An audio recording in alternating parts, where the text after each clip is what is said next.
તો બજેટનું કદ 26 કરોડ રૂપિયા 100 ભંડોળના છે અને 1144 કરોડ રૂપિયા રાજ્ય સરકારનું અનુદાન છે. આમ બંને લઈ અને 1193 કરોડ રૂપિયાનું આજનું બજેટ જે કારોબારી સનદ મૂકી અને કારોબારીએ મંજૂર કરવામાં આવેલ છે.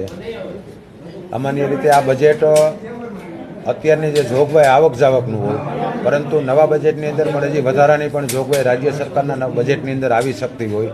જ્યારે કામોની અમારી ડિમાન્ડ જે મૂકેલી હોય અને નવા જે બજેટની અંદર આવે એટલી વધારાની થતી હોય અને ખાસ કરીને તો બધી શાખાઓને જરૂરિયાત પ્રમાણે ફાળવણું કરવામાં આવતું હોય, પણ અમે એક પ્રાકૃતિક ખેતી કે જે કાયમી રાસાયણિક અને પેસ્ટિસાઇડને કારણે જે રોગચાળો વધતો જાય છે એને નિયંત્રણ કરવા માટે આપણા રાજ્યપાલ અને માનનીય વડાપ્રધાનશ્રીએ પણ આ પ્રયત્ન કરી રહ્યા છે આખા દેશની અંદર કે પ્રાકૃતિક ખેતી તરફ લોકો વળે અને લોકોને સારા ફળ હોય, સારા શાકભાજી હોય કે કઠોળ અને અનાજ પ્રાકૃતિક એટલે કે ગાય આધારિત ખેતીથી થઈ અને જે રોગને નિયંત્રણ લેવા માટેના જે પ્રયત્નો કરી રહ્યા છે. અમે રાજકોટ જિલ્લા પંચાયત પહેલી વખત એવું છે કે અમે 60 લાખ રૂપિયામાં ફાળવીએ છીએ અને દરેક તાલુકાની અંદર જે અમારી જિલ્લા પંચાયતની જે બિલ્ડિંગો જે પડ્યા જ છે, અમારી પાસે વધારાના બિલ્ડિંગો છે, એની અંદર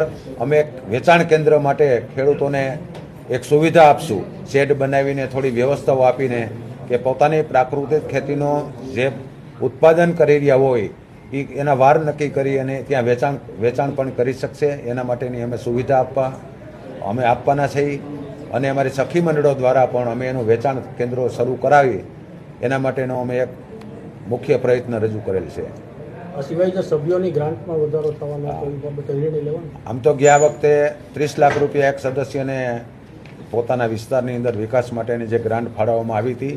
આ વખતે અમે એને 35 લાખ રૂપિયા એટલે કે 20% વધારા સાથે 35 લાખ રૂપિયા નવું જે આવનારી બોડી ને એના સદસ્યોને 35 લાખ રૂપિયા પોતાના વિસ્તારમાં વાપરી શકે એવી જોગવાઈ કરી છે. એટલે કે 30 ને બદલે 35 લાખ રૂપિયાની જોગવાઈ કરી. કદાચ સૌરાષ્ટ્રની અંદર વધુમાં વધુ હું માનું છું કે આપણે આપીએ છીએ રાજકોટ જિલ્લા પંચાયત. બાંધકામ શાખાની કેટલીક દરખાસ્તો હતી, શું દરખાસ્તો હતી? બાંધકામ શાખાની જે અધ્યક્ષતાની હતી અને જે 15 કે 20 જેવી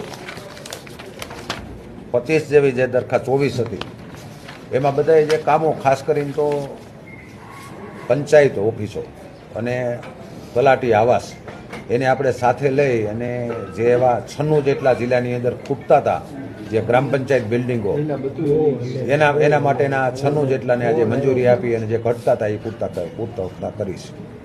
ઓકે.